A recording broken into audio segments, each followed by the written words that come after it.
प्यारे बच्चों, आज मैं आप लोगों को कक्षा 10 के हिंदी के काव्य संकलन का दूसरा अध्याय धनुषभंग पढ़ाने जा रहा हूं, जिसके रचनाकार गोस्वामी तुलसीदास जी हैं। पिछले वीडियो में इसके पहले का दोहा और चौपाई पढ़ाया गया था। आज मैं इसी अध्याय का दूसरा दोहा और चौपाई पढ़ाने जा रहा हूं, जिसको आप ध्यान से देखेंगे, सुनेंगे और समझने का प्रयास करेंगे। तो इसमें देखिए, दोहा है, राम ही प्रेम समेत लखी, सखिन समीप बुलाय, सीता मात स्नेह बस, बचन कहई बिलखाय। इस दोहे के माध्यम से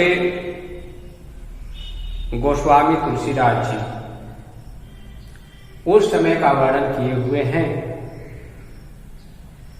जिस समय सीता जी का स्वयंवर चल रहा है। शिव जी के भारी भरकम धनुष को उठाने की प्रतिस्पर्धा चल रही है।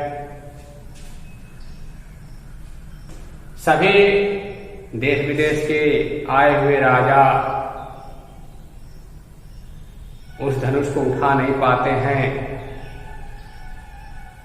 तो अंत में श्री रामचंद्र जी, जो अपने गुरु विश्वामित्र के साथ उस सीता स्वयंवर को देखने के लिए आए थे, गुरु के आदेश को पा करके उनका आशीर्वाद लेकर धनुष को उठाने के लिए आगे बढ़ रहे हैं। उनको आगे बढ़ता देख करके सीता जी की मां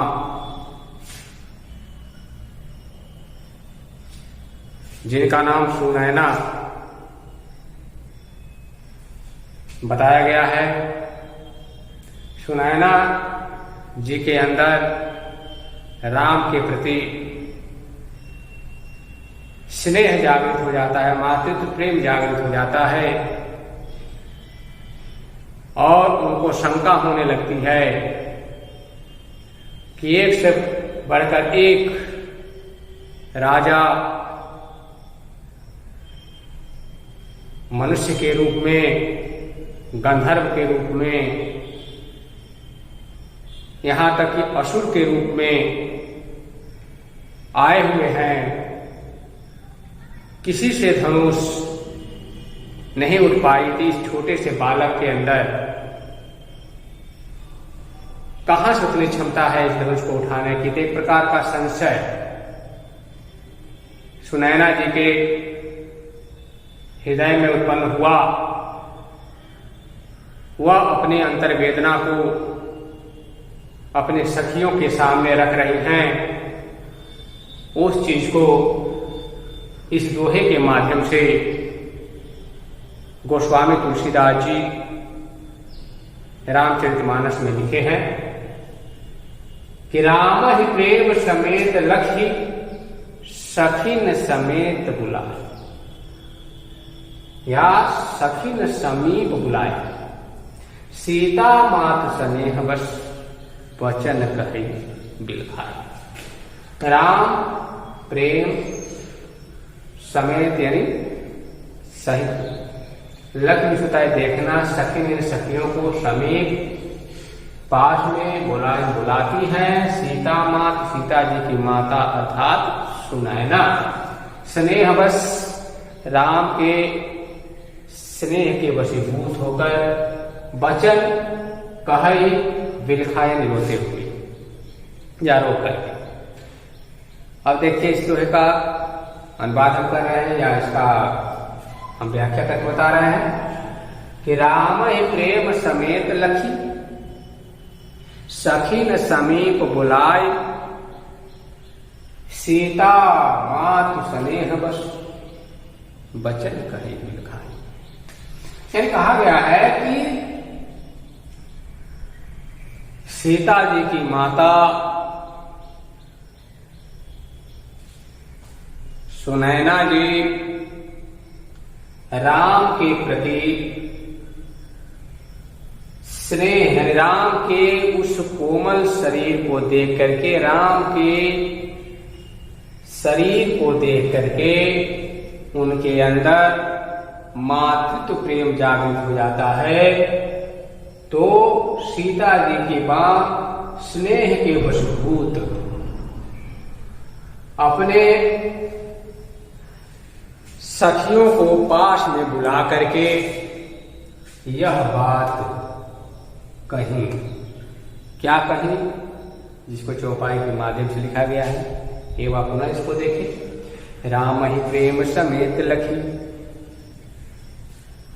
सखिन समीप बुलाए सीता मात स्नेह बस बचन कहे बिलखाई। यानी कि राम के प्रति अपने अंदर स्नेह को धारण करके, प्रेम को धारण करके सीता जी की माता अर्थात सुनैना जी अपने सखियों को पास में बुलाकर स्नेह के वशीभूत हो करके यह बात कही। क्या कही? सखी सब कौतुक देख निहारे अजेब कहावत ही तू हमारे को न बुझाई कहि गुर पाही ए बालक असी हठ भल नाही।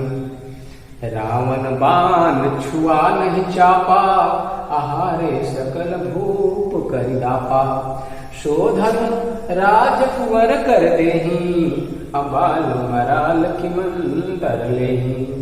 भूप शयानप सकल सिरानी असखी विधि कछु जाति न जानी।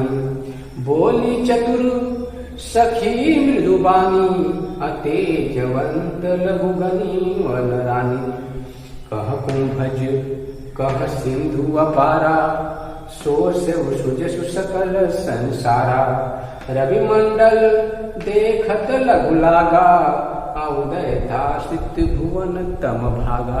देखिए आगे इस चौपाई छंद के माध्यम से गोस्वामी तुलसीदास जी आगे के दृश्य का वर्णन करते हुए लिखे हुए हैं कि सीता जी की जो माता सुनैना है वह अपने सखियों से क्या कह रही है, रोते हुए विलखते हुए सखियों से कह रही है क्या कि सखी सब कौतुक से तमाशा देख निहारे देखने वाले जो कहावत है अपन कहलवाते हैं हितु हितैषी हमारे यानी अपने को न यानी कोई क्यों नहीं बुझाई समझाता है कहता है गुरु पाही गुरु विश्वामित्र से ये बालक अस हठ भल नाही। बालक इस प्रकार हठ में होता है जिद, भल में होता अच्छा नहीं होता नहीं। रावण बाण इन बाणासुर छुआ स्पर्श नहीं। चापा में होता धनुष हारे हार गए सकल संपूर्ण भूप राजा कर दापा घमंड शोध अनुराज कुमार राजकुमार कर हाथ होता है और देही में होता है देना। बाल मराल में होता हंस, बाल में छोटा सा बच्चा का सके हो छोटा हंस की। मंदरांचल पर्वत के लिए कहा गया है लेना। भूप शयाना भूप राजा शयानक में होता है सभी लोगों की सकल यानी शयानक होता है बल या शक्ति या कह सकते हो घमंड, सिराने नष्ट हो गई। सखी विधि विषता ब्रह्मा कछु कुछ जात जाना नहीं जा सकता। सखी मृदु विषता कोमल वाणी मिलता है, आवाज में तेजवंत तेजस्वी, लघु छोटा, गणित गणना करना न नहीं, रानी यानी सुनैना के लिए कहा गया है। कहम कुंभज, कुंभज लिखता अगस्त्य ऋषि, सिंधु विषय समुद्र, अपारा लिखता विस्तृत या परंपार जिसका और छोर न दिखाई देता हो। शोषेव शोक लेना यानी पी जाना, सुजसु यश सकल संपूर्ण संसार पृथ्वी पर। रव लिखता है सूर्य मंडल, देखत देखना, लग्न छोटा, उदय मिश्रता उगना, ताशु त्रिभुवन मिश्रता है तीनों लोक, तब मिश्रता अंधकार भाग में नष्ट हो जाता। तो देखिए इसका हम व्याख्या कर रहे हैं। सखी सब कौतुक देख निहारे, जेव कहावत ही तू हमारे। सुनैना जी कह रही हैं कि अरे सखी देखो, ये सभी जो लोग हमारा अपने आप को हितैषी कहलवाते हैं, वे सब इस रंग भूमि में आकर के तमाशा देख रहे हैं। ऐसा कि देखो, वे सभी लोग इस रंग भवन में आकर के या रंग महल में आकर के तमाशा देख रहे हैं, जो कि सभी लोग अपने आप को हमारा हितैषी कहलवाते हैं।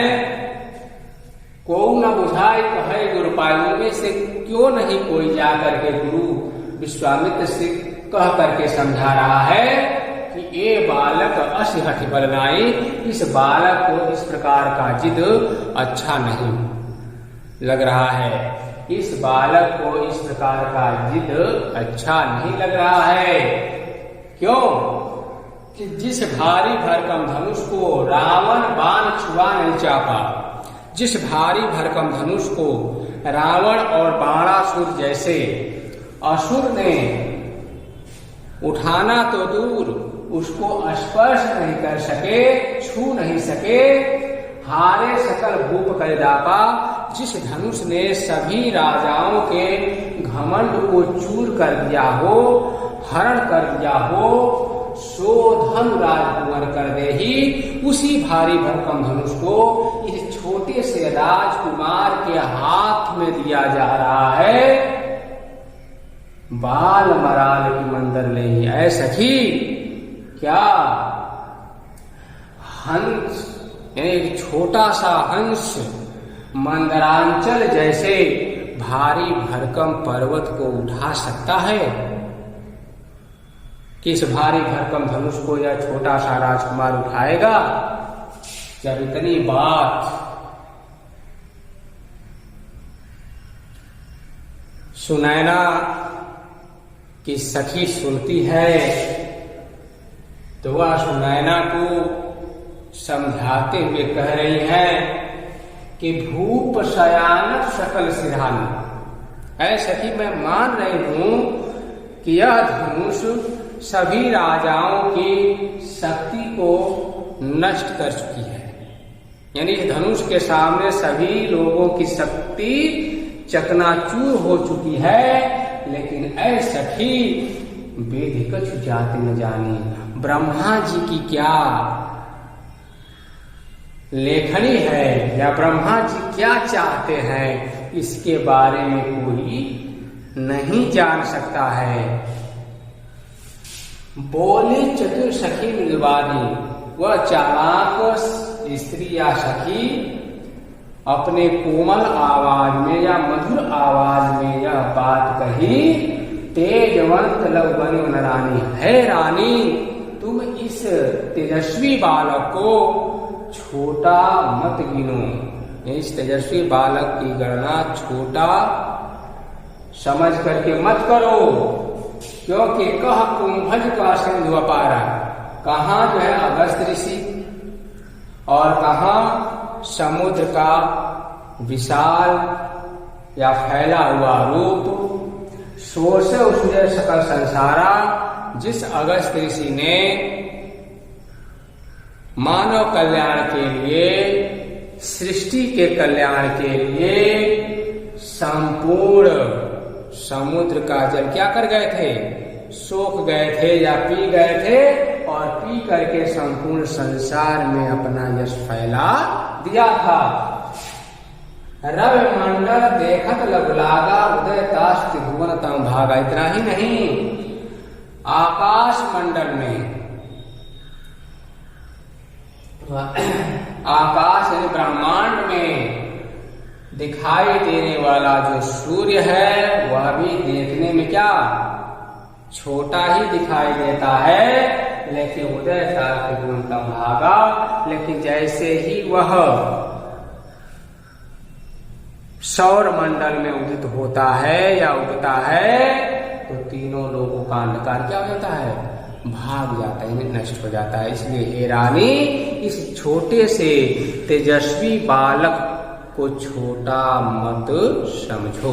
अपना देखें, सखी सब कौतुक देख निहारे, जेऊ कहावत हेतु हमारे, को न बुझाए कहरे गुरु पाही, ये बालक यश हठी भली नाही। रावण बाण छुआने चापा हारे, सकल भूप कर डापा, शोधन राज कुमार कर देही, बाल मराल की मंदर लेही। भूप शयानक सकल सिरानी, सखी विधि कछु जाति न जानी, बोली जतु सखी मृदुबानी, तेजवंत लघु गनिमन रानी, कह कुंभज कह सिंधु अपारा, शोक सुजन सकल संसारा। रवि मंडल देखत लघु लागा, उदय ताश त्रिभुवन तम भागा। यानी कि इसे चौपाई के माध्यम से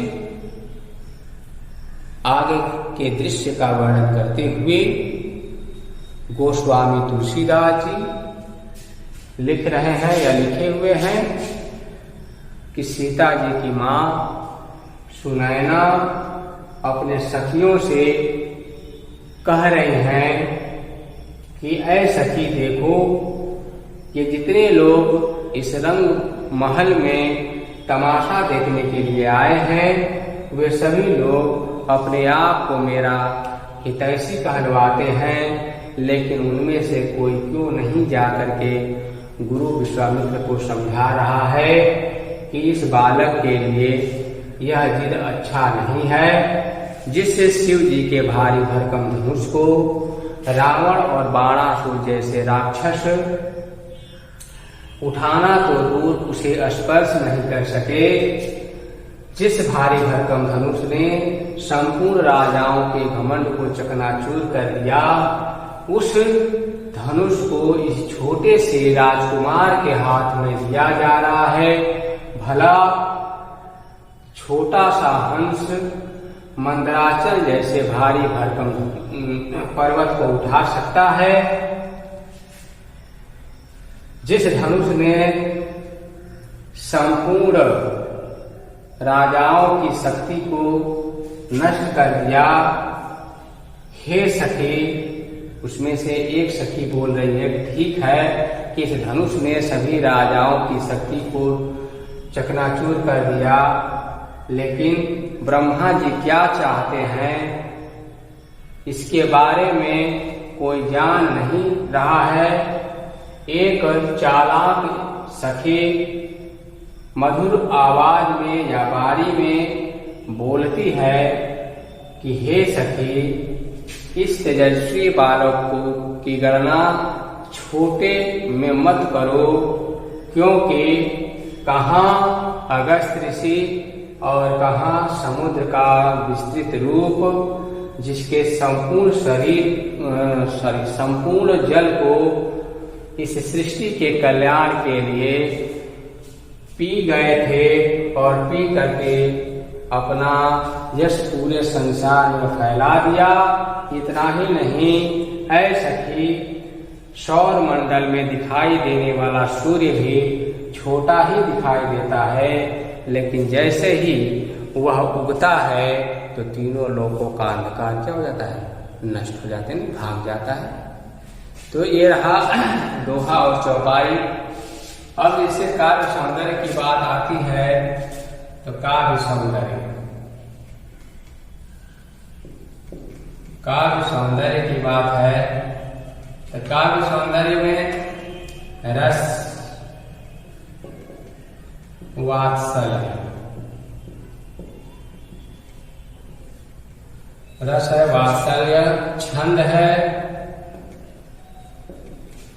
दोहा और चौपाई, अलंकार है, अनुप्रास, भाषा है, अवधि,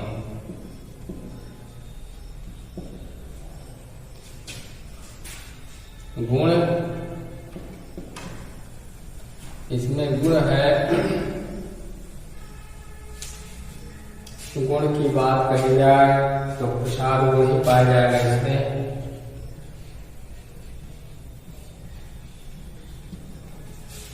ठीक है, तो इस तरह काव्य सौंदर्य, इसमें क्या क्या चीजें हैं, इस दोहा और चौपाई छंद में रस वात्सल्य रस क्यों है, इसमें एक माँ की ममता को उजागर किया गया है, राम के प्रति सुनैना के अंदर मातृत्व प्रेम को प्रदर्शित किया गया तो वात्सल्य रस हो गया।